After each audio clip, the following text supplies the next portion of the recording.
ஜீவநீரோடை ஊழியங்கள் வழங்கும் இதயத்திற்கு இன்று ஒரு சிந்தனை. விளைவு முக்கியம். சில நேரங்களில் நமக்கு ஏற்படும் கோபங்களும் எரிச்சல்களும் அதிருப்திகளும் நியாயமானதே.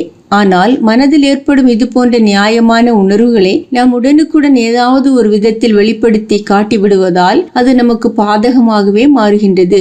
சில சூழ்நிலைகளில் நம்முடைய கோப வார்த்தைகளோ கடுமையான வார்த்தைகளோ நியாயமானவையே, ஆனால் அவை பயனற்றவை. மேலும் அவை பாதகமான விளைவுகளை தருகின்றவைகள்.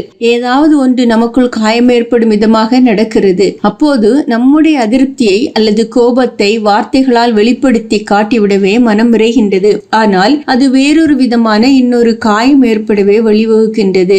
எனவே சில நேரங்களில் நாம் ஒரு வியாபாரியை போல இப்படி நான் நடந்து கொள்வது எனக்கு லாபமா நஷ்டமா என்றுதான் பார்க்க வேண்டும். சில குடும்பங்களில் கட்டுப்படுத்தப்படாத உணர்வின் வெளிப்படுத்தல் தான் நாள் முழுதுமோ அல்லது சில நாட்களோ அந்த குடும்பத்தை சந்தோஷ சூழலற்றதாக மாற்றுகிறது. காயப்பட்ட ஒரு உணர்வை உடனடியாக வெளிப்படுத்தாமல் ஆற போட்டிருந்தால் அவசர வார்த்தைகள் வந்திருக்காது. அவசர வார்த்தைகள் கட்டுப்படுத்தப்பட்டிருந்தால் குடும்பத்தில் சந்தோஷ விளக்கு அணைந்திருக்காது. நம்முடைய நியாயமான உணர்வுகள் எல்லா வேளைகளிலும் நமக்கு நலமான விளைவுகளை தராது. ஆனால் இதற்கு தேவை நல்ல பொறுமையும் தாழ்மையும் மனக்கட்டுப்பாடுமே. ஆனால் இவை எளிதாக யாரிடத்திலும் காணப்படாது. பதிலுக்கு பதில் உணர்வுகளின் கொந்தளிப்பை காட்டாமல் அமைதி காப்பதற்கு சுய கட்டுப்பாடு போதாது. அதற்கு தேவை வல்லமை வேண்டும். அதனை பெற்றிட தேவ கிருபை வேண்டும். அதனை பெற்றிட தேவ ஐக்கியம் வேண்டும். அதனை பெற்றிட உண்மையான அர்ப்பணிப்பு அவசியம். தேவ உறவில் தொடர்ந்து சுமூகமாக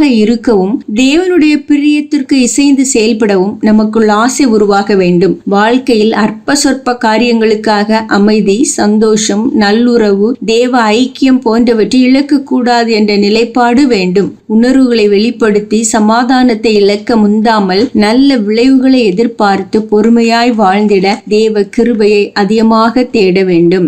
சிந்தனைக்கு: உன்னை காயப்படுத்தினவர்களை காயப்படுத்த நீ விரும்பினால் அது இன்னொரு காயத்தை தான் உனக்கு தரும். உன்னை காயப்படுத்தினவர்களை காயப்படுத்த நீ விரும்பினால் அது இன்னொரு காயத்தை தான் உனக்கு தரும்.